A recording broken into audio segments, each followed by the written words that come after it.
Ce jour est dédié pour l'élévation de l'âme de Moïse Ben Sarah Atias de Chrono Livracha.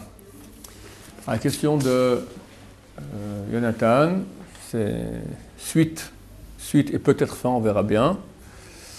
La question d'hier sur dans quelle mesure, quand j'étudie la Torah, je fais du bien au monde. C'est écrit que je fais du bien au monde, mais je ne le vois pas. Bon, c'est très dur de donner une réponse. Enfin, quand on entend « je ne vois pas », c'est-à-dire « j'aimerais bien voir ». Étant donné que la Torah, ou toutes les mitzvot d'ailleurs, tout l'impact des mitzvot n'est que spirituel, on ne peut pas voir ces choses-là. On peut voir un résultat. Comme je dis hier, on voit que le peuple d'Israël survit depuis les premiers 500 ans, c'est complètement anormal. On voit qu'il revient sur sa terre. On voit que les prophéties se réalisent, que sa terre qui était aride devient fertile, contrairement à 2000 ans d'histoire où le peuple d'Israël était absent. Et comme cela est écrit dans les écrits de Chazal, un des signes les plus clairs, comme quoi nous sommes proches de la fin. La fin, c'est l'avènement du Messie, c'est que la terre, sachant que les Israël vont revenir sur sa terre, sur son territoire, donne ses fruits de façon abondante.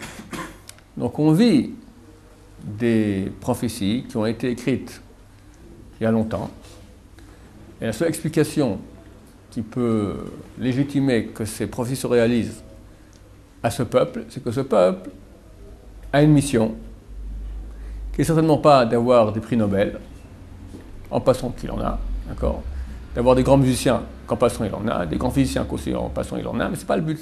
Le peuple juif n'est pas un peuple juif parce qu'il est grand en prix Nobel ou en musique ou en art. Sa spécialité, comme disent des peuples voisins, d'accord, c'est le peuple du livre. Ou comme dit la Torah, la première parole que Dieu va dire au peuple d'Israël lorsqu'ils viennent au mont Sinaï, ils sortent d'Égypte. Dieu ne parle pas au peuple, jamais. Il va Moshe Rabbeinu faire les miracles, et quand on arrive en bas du mont Sinaï, Dieu envoie Moshe leur dire « Attends, qu'est-ce que je veux de vous? C'est quoi le but de tout ça? Pourquoi je fais tout ça ?» Il ne donne pas les 10 commandements, c'est plus tard. Première chose qu'il leur dit, Vitem li, Mamlechet Kohanim vegoy kadosh. Vous serez un royaume de prêtres et un peuple saint. C'est ça notre essence. La sainteté. Amener la sainteté sur terre. La sainteté, c'est-à-dire la présence de Dieu. Dieu, il est saint, il est sacré, ça veut dire qu'il est hors matière, au-dessus. Ça n'a rien à voir avec notre petit monde fini. Il dépasse tout cela de millions de milliards, infini. Néanmoins, il veut qu'on puisse être en contact avec lui, dans ce monde. Le grand but du peuple d'Israël, c'est amener cette présence divine, rendre ce contact possible. Le but du peuple d'Israël. C'est en cela qu'on est juif et rien d'autre. Rien d'autre. On n'est pas un peuple qui est grand high-tech, ou avec une armée super courageuse, etc. C'est pas ça, c'est tout à fait accessoire. Je ne dis pas qu'il en faut pas, il en faut, ok. Ça ne me dérange pas qu'on ait une bonne high-tech, qu'on ait une bonne armée et qu'on ait des bons falafels. Mais ce n'est pas le but. Ce n'est pas le but. Le but, c'est la sainteté, la kedusha. Lorsque, comme s'explique le Rav Chaim de Volozhin dans son livre dont je recommande la lecture, L'âme de la vie, Nefesh HaChaim, un livre profond et grand, il dit que lorsque Dieu a créé le premier homme, il l'a appelé Nefesh Vayhi le Nefesh Chaya. Il a été une Nefesh, une âme vivante. Il cite Chazal, donc ça de mémoire bénie, qui disent c'est quoi Chaya? Shemechaya et Haolamot. Elle fait vivre, c'est pas qu'elle est vivante, elle donne la vie, elle fait vivre tous les mondes. Entre Dieu et nous sommes le monde le plus bas, le monde de la Asiya, ce monde-ci, d'accord? Plein de mal, plein de problèmes, plein de souffrances, un monde dur. Chez Dieu, tout est parfait. Entre les deux, il y a des myriades, une infinité de mondes, dont le seul but est d'amener le flux de Dieu vers nous. Il y a des anges, toutes sortes de mondes, des sphères, des mondes et des mondes. Tout cela a comme but ce monde. Et dans ce monde, il y a un être qui s'appelle l'être humain, dont le comportement va faire balancer, plus que cela, dont la vie de tous ces mondes-là dépend. L'homme, il est Nefesh Chaya, il donne la vie à tous ces mondes. C'est-à-dire que Dieu a voulu donner un pouvoir énorme à l'être humain, que de ce comportement dépendra le sort de l'humanité, le sort du monde. Parce que le monde entier, minéral, végétal et animal, sont là en fin de compte pour l'homme. Dieu n'a que faire de créer un monde avec un zoo. D'accord? Un zoo et un jardin botanique. C'est très joli, il y a des bébêtes, des belles fleurs. C'est pas ça. Le but, c'est l'homme.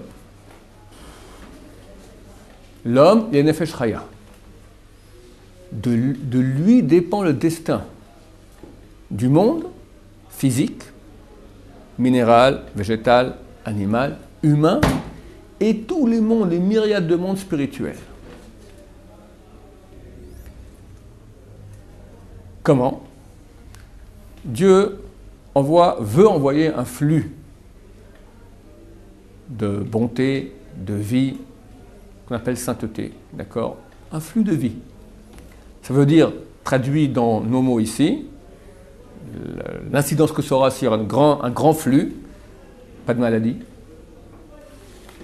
pas de couple qui casse, pas de fausse couche, pas de difficulté comme aujourd'hui de trouver son âme sœur.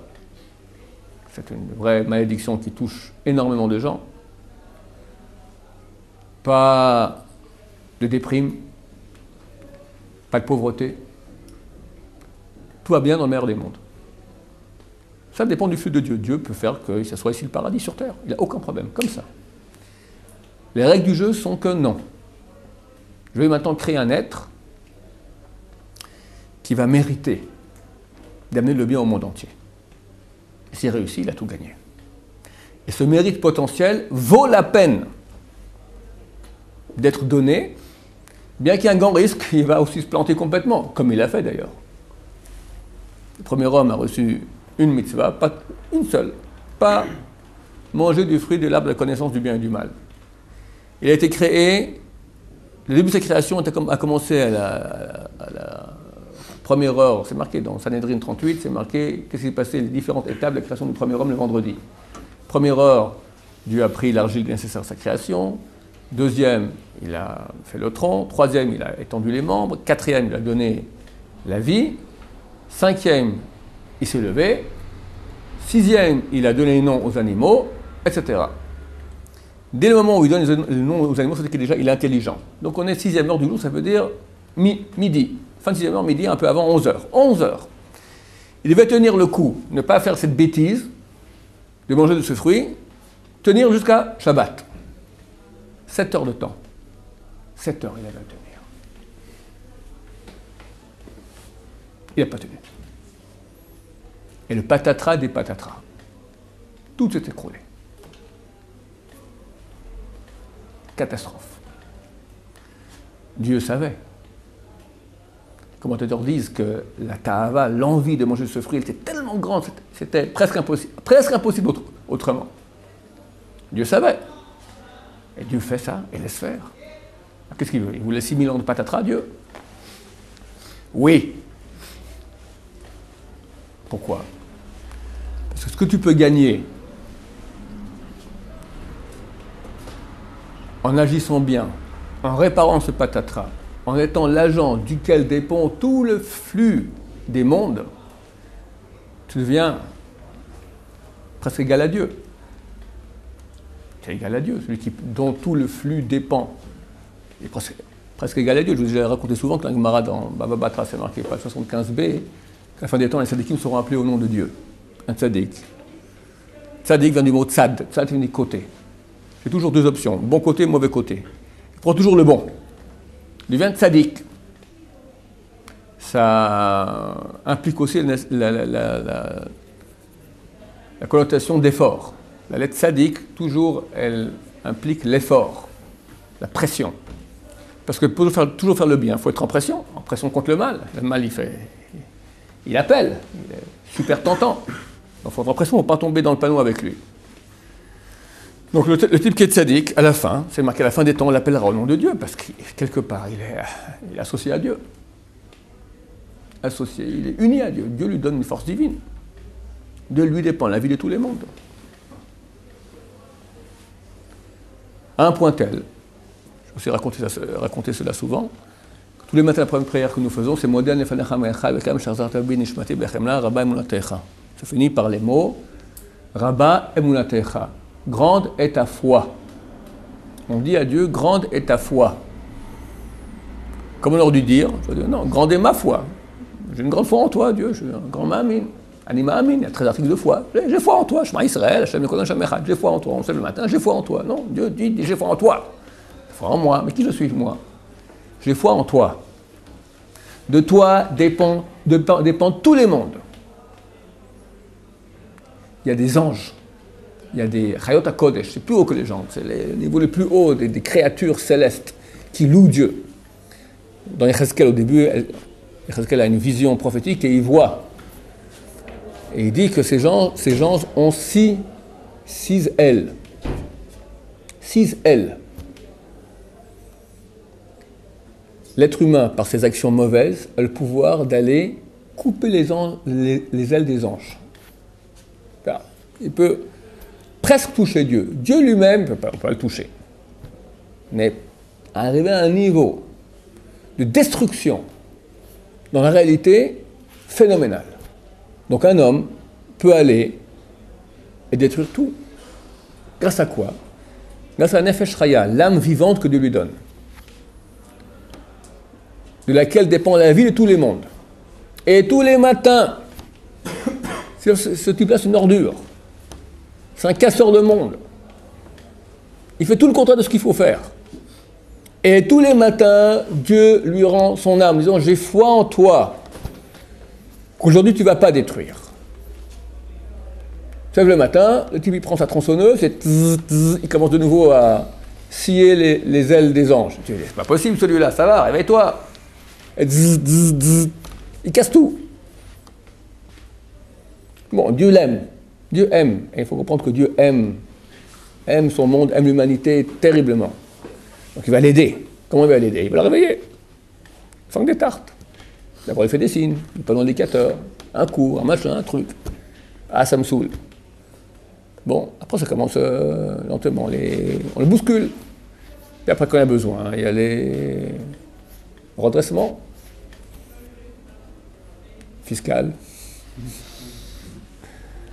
Maison de redressement, il y a tout. Beaucoup n'a pas de problème. À la fin, le flux dépend de nous. Comment on peut dire ça? Depuis 6000 ans, depuis 2000 ans, c'est toujours la même situation. Donc on voit qu'on fasse plus ou moins, ça ne change rien dans le monde. Si. Les choses avancent beaucoup. C'est-à-dire qu'il y a un travail de construction spirituelle. Il y a une construction spirituelle à faire. Il y a une construction spirituelle à faire. Comme un bâtiment. Quand cette construction est achevée, seulement à ce moment-là, alors on passe dans une autre phase. Mais tant que ce n'est pas achevé, on est en train de construire. C'est comme si maintenant tu veux t'acheter une maison sur le papier. Alors tu demandes au constructeur, comment on appelle ça, le type qui... non, il y a le type qui s'occupe de la construction elle-même, le câblan en hébreu. Architecte, il fait les plans, d'accord. Le promoteur, ou l'entrepreneur, je crois, l'entrepreneur, non? L'entrepreneur. Alors, je paye une location, je veux habiter mon... C'est pas encore prêt. Tant que c'est pas encore prêt, où qu'ils en soient, tu sais pas où ils en sont, toi tu comprends pas très bien. Oui, je suis en train maintenant de mettre, te dis un terme technique, truc de ciment, je comprends rien. Tu sais pas où ça en est. En attendant, le travail avance. Dans Israël, au début, il y avait le gros œuvre. Là, voilà, Avraham, Yitzhak et Yaakov. Après, 600 000 juifs qui sortent d'Égypte. Les fondations, Nous, aujourd'hui, on est avec les finitions. Le petit pinceau. Même pas, c'est fini maintenant. On est en train de mettre la dernière couche, là, c'est la fin de fin. On est les nuls. On voit qu'il y a des générations après nous. Hein? On voit qu'il y a encore des générations après. Après nous? Qui viennent et qui arrivent. C'est qui? C'est quoi le genre après nous? Mashiach il vient demain, c'est fini. On voit qu'il y a des générations. Dans un siècle, tu vas me dire, Rav, vous m'avez dit qu'on est au petit pinceau, ça fait un siècle qu'on est au petit pinceau. Il n'y aura pas un siècle. Il y aura pas... Hein? Soit on est un peu plus gros que des petits pinceaux, parce qu'il y a une génération derrière nous, soit... Ceux qui étaient avant nous étaient plus gros. À la fin, la finition. Si nous sommes la génération qui verra le Messie, et c'est le cas, j'ai entendu comme ça de grands de Torah, donc il n'y a aucun doute là-dessus, Bézat Hashem, nous on reçoit la clé. Even Masu Habonim Haïta le Rosh Pina, comme on dit dans Télim, dans le Hallel. Even Masu, la pierre qui a été négligée par les constructeurs. Pour finir, elle est devenue la pierre d'achoppement. D'achoppement. C'est une petite pierre maintenant, un petit carré comme ça. Tu vas voir, l'entrepreneur dit, j'ai besoin de ça. Et tu vas pas, mon vieux, moi, avec les D9, on fait maintenant les constructeurs. C'est pas un petit hôtel qu'on fait, hein, c'est un plus grand bâtiment du monde, le temple de Dieu qu'on va créer, spirituel, comme le temple matériel. Donc, il y a un gros œuvre, on n'a pas besoin de ça, c'est rien, c'est des bêtises. Ok, maintenant le bâtiment avance, on arrive à la fin, les champs, pour finir, il y a une mosaïque. Et tac, il manque sur la tête il y a une belle effigie du roi David, d'accord, le Mashiach, et la couronne, tac, la petite pierre qu'il fallait mettre ici. Ah, je l'ai. Ting! Ah, on a fini. C'est vrai, c'est une petite pierre de rien. Mais c'est avec elle qu'on finit. Cette génération, comme ça aussi, c'est écrit, c'est comme un petit nain sur un géant. Un géant, il doit arriver, voir l'autre côté de la montagne, voir le grand palais, la grande ville. Mais il n'arrive pas. Il est à la hauteur de la montagne. Il se rapproche, il ne voit rien. Il met un petit nain sur sa tête, le nain il voit tout, c'est nous. Nous on est les nains qui sont sur nos ancêtres, du Ronam Evracha, qui ont fait toute cette construction-là. On voit tout, mais on ne voit rien de ce que nous on est en train de faire. Il est en train de nous dire que nous on étudie, mais on ne voit rien. Attends, je peux m'attendre je dis quand le Mashiach viendra, c'est ce qu'on verra. Actuellement, le Mashiach n'est pas encore arrivé. Alors nous sommes, l'entrepreneur dit, écoutez, c'est bientôt, préparez-vous. Tu vois, les choses avancent. Retour en terre d'Israël, la terre qui donne ses fruits, conflit avec le monde arabe, c'est écrit clairement. C'est marqué à la fin de Ktubot que la génération qui fait le Mashiach, il y aura des accusations contre les Talmid Chachamim, contre les étudiants de Torah. On est en train de vivre cela en plein, d'accord? C'est actuel de cette année, d'accord? La réunion d'1 million de Juifs à Jérusalem la semaine passée, c'est phénoménal. Donc tout cela nous indique qu'on se rapproche. Et c'est très proche. D'un côté aussi, on voit aussi toute la catastrophe de la moralité dans le monde. Toutes ces choses nous indiquent qu'on est très très proche. Savoir quand, personne ne sait. Mais que c'est très proche, c'est clair. Donc actuellement, on ne voit pas. Mais l'entrepreneur nous dit, c'est pour bientôt. Préparez-vous. Alors comme j'ai commencé à expliquer, tant que le bâtiment n'est pas terminé, on verra le résultat de notre travail durant des millénaires. On ne peut pas voir le travail que nous faisons. Parce que comme j'ai dit, de quoi dépend cette construction? Du flux que Dieu amène. Comment expliquer cela? Il y a plusieurs actions que font nos mitzvot. D'un côté, c'est le flux, comme je dis, qui amène le bien au monde actuellement. Actuellement, il faut qu'il y ait des gens qui mangent. D'accord, en Asie, au Pérou, partout dans le monde. Il faut qu'il y ait des nouvelles inventions qui permettent de se battre contre les maladies. Toutes ces choses-là, c'est un flux de Dieu qui vient. Toute la révolution industrielle, c'est un grand flux de Dieu. Le Zohar en parle. Moi, c'est ça ma question. Il dépendrait de nous, le flux qui Tout dépend de nous. Alors comment ça se fait qu'il ne change jamais ça? C'est toujours, il s'empire au lieu d'aller au contraire. Il y a plus de gens qui étudient. Au début du siècle, il y avait 100. Alors, ce que je suis en train d'expliquer, il y a deux actions du flux. Première action du flux, c'est que le monde maintenant, il survit et ça avance. Ça avance, tu vois que ça avance au niveau de la technologie, ça avance. Autre chose, il y a un travail, la construction spirituelle que nous faisons, qui elle est invisible. Maintenant, toi tu dis, normalement avec autant de gens qui étudient, le monde devrait aller mieux. Oui et non. D'abord, il se peut, comme j'ai dit, que le résultat de l'étude, elle part dans la construction spirituelle. Deuxièmement, il y a un contrebalancement maintenant par rapport au mal qui est fait. D'un côté, il y a du bien, d'un côté, il y a aussi beaucoup de mal. Donc s'il y a du mal, ça contrebalance et on reste en situation moyenne. Le mal, il amène un truc mauvais. Il empêche le flux de venir. Il rétrécit. C'est comme un tuyau. C'est une bonne action, tu ouvres le tuyau. C'est une mauvaise action, tu fermes le tuyau. Donc il y a beaucoup de mal. Et le mal est payé pour ça. Dieu donne un flux au mal. Dieu veut qu'il y ait le mal. Il faut comprendre que Dieu veut. Ça nous amène à Purim, c'est intéressant. À Purim, il faut boire du Shulchan Aruch jusqu'à un niveau où on va dire Baruch Haman, Aour Mordechai. Béni soit Haman et maudit soit Mordechai. Complètement beurré le type. Pourquoi il faut ça? Alors Ben Noari dévoile que le mal ne peut vivre que grâce à un flux divin. Et Dieu veut, parce que s'il n'y a pas de flux divin, il n'y a pas de mal. Le mal, c'est la mort. Pour pouvoir vivre, il faut un peu de vie. Donc il a une étincelle de vie en lui qui lui permet de faire tout le mal. Le mal, aussi mauvais qu'il soit, il ne peut avoir de l'énergie que si l'énergie provient que de Dieu. Il a de l'énergie que Dieu amène. Maintenant, Dieu veut que le jour de Purim, on donne l'énergie à ce mal. Parce que s'il n'y a plus d'énergie à ce mal, il n'y a plus de mal. Dieu veut qu'il y ait le mal dans ce monde. Maintenant, si de façon consciente je bénis Aman, Chas Shalom, qu'est-ce que ça veut dire ça? Je sais pas, ça c'est interdit. Tu bénis le mal il est mal. Le mal c'est Hitler, tu vas dire béni soit Hitler, Chas Shalom.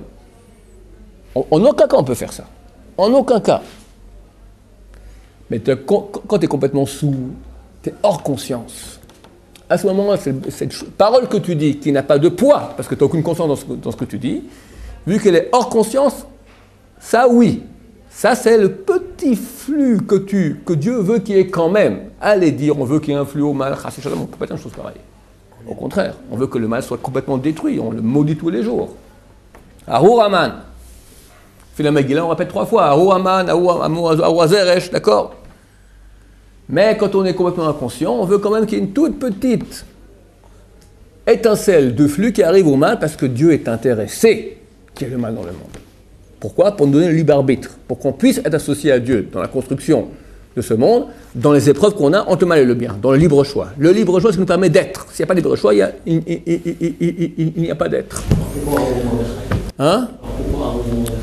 Bonne question. Pourquoi Arur Mordechai? Ça va ensemble. Si je veux qu'il y ait maintenant de l'étincelle au mal, ça veut dire que je veux que ça passe de la Kedusha. Le flux doit aller à la Kedusha. Je ne veux pas qu'il y ait la Kedusha, je veux qu'il y ait du mal. Au niveau donc, du filigrane.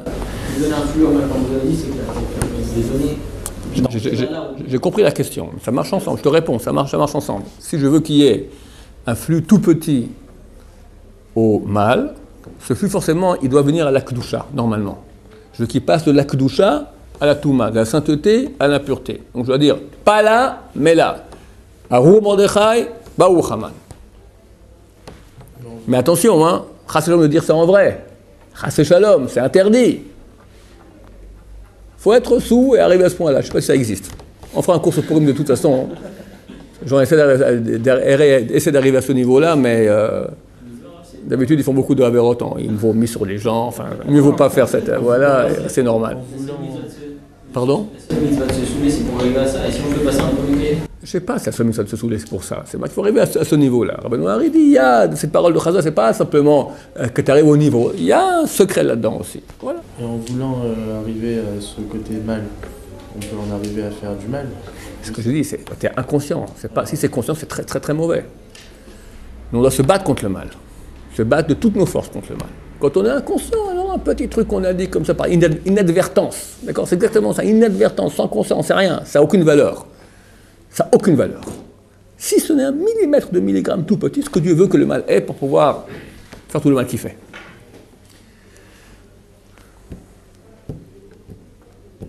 Combien de ce temps? 2 minutes. Donc il est impossible que nous voyions le résultat de notre étude de Torah sur le terrain. Ce qu'on peut voir, c'est sur le long terme. Les résultats, on ne voit pas la relation de cause à effet directement. Comme quand tu prends un médicament, tu as un mal de tête. Mal de tête, on peut comprendre, je veux dire. Tu as mal au pied. Au 4e doigt du pied. Tu vas chez le médecin, pilule blanche. Super intelligente. j'avale, elle sait où aller. Elle va soigner mon petit doigt du pied. Je vais m'expliquer comment une petite pilule peut savoir comment aller soigner mon petit doigt du pied. Non, mais les scientifiques, ils ont vu, hein, ça marche. La relation de couple que vous avez fait, elle est inconnue. Tu ne la vois pas. Tu vois le résultat. J'ai pris, je vais mieux. Am Israël, c'est le résultat. Comment on a réussi à survivre pendant toute cette période-là. Et comment on amène la spiritualité au monde. Tu vois que toutes les grandes religions viennent, tous ont besoin de la Torah. Il y a des gens qui savent comment cette pilule elle marche. Il y en a qui savent. Aussi, les grands kabbalistes, ils savent aussi. Ils vont t'expliquer. Ça agit sur ça. Comme je t'explique maintenant. Qu'est-ce que j'ai expliqué maintenant? Il y a un flux, tu étudies la Torah, t'amènes un flux. Nous, Oz et Elohim, donner la force à Dieu, c'est marqué. Oz, c'est Torah. Dieu dit, donnez-moi de la force. Moi, à toi? Oui, c'est la règle du jeu. Tu lis la Torah, tu me donnes la force, maintenant je peux agir en bien dans le monde. Mais Yachid ou ensemble? Yachid, un petit, il a déjà une force. Beaucoup, ça a beaucoup plus de force. C'est pour ça que quand il y a un tzaddik qui part, c'est différent en vrai. Alors, si un tzaddik qui part, c'est. Bien sûr, c'est pas bien. Bien sûr, c'est pas bien. Tu avais un type qui amenait beaucoup de flux, il part. Il continue. Non, ça s'arrête. La Torah n'est pas distribuée en quantité X et la quantité. Le potentiel d'action qu'avait la personne, il est libre maintenant. Venez, prenez de cela. Mais il faut que quelqu'un le réalise. Le flux, il est là. C'est Ouais. pas qu'on supprime. Ouais, c'est-à-dire que Donc, le tzaddik, il est mort aussi. il y a une aide du ciel. Quand on fait les mitzvahs, on t'aide. Il y a une aide potentielle. Mais si personne n'étudie, bah, l'aide, elle reste comme ça. Si personne n'utilise le monde universel. Hein? Si personne remplace le tzaddik dans ce qu'il faisait. Il y a une aide. Il y avait 100 kilos d'aide à ce tzaddik tous les jours. D'accord? Maintenant, le tzaddik, il est parti. Les 100 kilos sont là. On est prêt à aider quelqu'un. Venez. Ouais, moi je viens. Il fait 5 minutes d'études. Mais mon cher ami, le tzaddik, il faisait 15 heures d'études. Il fait 5 minutes d'études. Oh, ok. Les 100 kilos, tu as utilisé un demi-kilo. Il reste encore 99,9,5. Ok? Donc, de notre étude dépend tous les mondes. Et Dieu nous implore, nous demande, c'est pas pour dire implore, nous demande. Nous, osez, donnez de la force, donnez-moi de la force pour que je puisse maintenant amener tout le bien dans le monde. Ça dépend de vous. Si j'étudie et qu'il y a quelqu'un au Panama, eh bien, il fait une grosse avéra. Ouais. Il remet à zéro le compteur, c'est-à-dire que je fais rien et il fait rien. Je sais pas si un rachat qui fait une grosse avéra, il fait en contrepartie contre la Torah, parce que la Torah c'est tellement grand. L'avéra, c'est tellement grand. Mais disons, beaucoup qui font l'avéra, ça baisse, bien sûr, c'est clair. Il y a une balance, on est dans le même bateau. Je suis là juste pour contrebalancer en fait. Mais ce qu'on balance, c'est beaucoup plus de gens le qui font juste l'avéra. contrebalance. Non, c'est pas au niveau de ce que je dis maintenant. C'est pas au niveau du nombre. C'est la qualité. La Torah, elle a un poids énorme. Tu vois que peu de gens qui étudient la Torah, déjà le monde d'Israël va vraiment beaucoup mieux. Regarde ce qui se passe autour de nous. Comment Dieu maintenant, voilà, tous les pays arabes qui voulaient nous bouffer il y a 30-40 ans, et c'était très fort. Qu'est-ce qu'il reste d'eux? Rien, fini. C'est pas Tzahal qui a fait ça. Le printemps arabe. Eux disent c'est le Mossad qui a envoyé. Bon, les bêtises, d'accord. C'est Dieu qui a fait. Grâce à quoi? Grâce à un flux. Un flux de quoi? Parce qu'on danse bien la Hora. Torah, c'est clair, il n'y a aucun doute là-dessus. Les miracles des guerres d'Israël. Les miracles extraordinaires. Je n'ai pas le temps maintenant, le temps à passer, mais je fais des cours là-dessus. C'est inimaginable. Plan durci, la guerre du Golfe. Inimaginable, les miracles, les gens te racontent. Sans parler tous les témoignages de visions d'anges qui se battaient pour Am Israël. Plusieurs témoignages. J'en parle dans mes cours. Le champ de Gaza, le bouclier de Gaza, j'oublie. Hein? Rachel, etc. Donc, c'est grâce à quoi ça? Parce que Dieu aime Israël. Pourquoi il aime Israël? Parce qu'on fait des falafels de nouveau? Non! Parce qu'on est un peuple saint. Et chaque personne qui étudie maintenant, c'est pas le petit qui s'avère à Panama qui va casser. Son étude, elle vaut énormément. Le Chazon Ish écrit, il n'y a pas de plus grand chesed avec le monde, chesed de bonté, de don au monde, qu'étude de Torah. Le type qui est dans son coin, c'est un projecteur qui éclaire partout. Il faut bien le savoir. Baruch Adonai,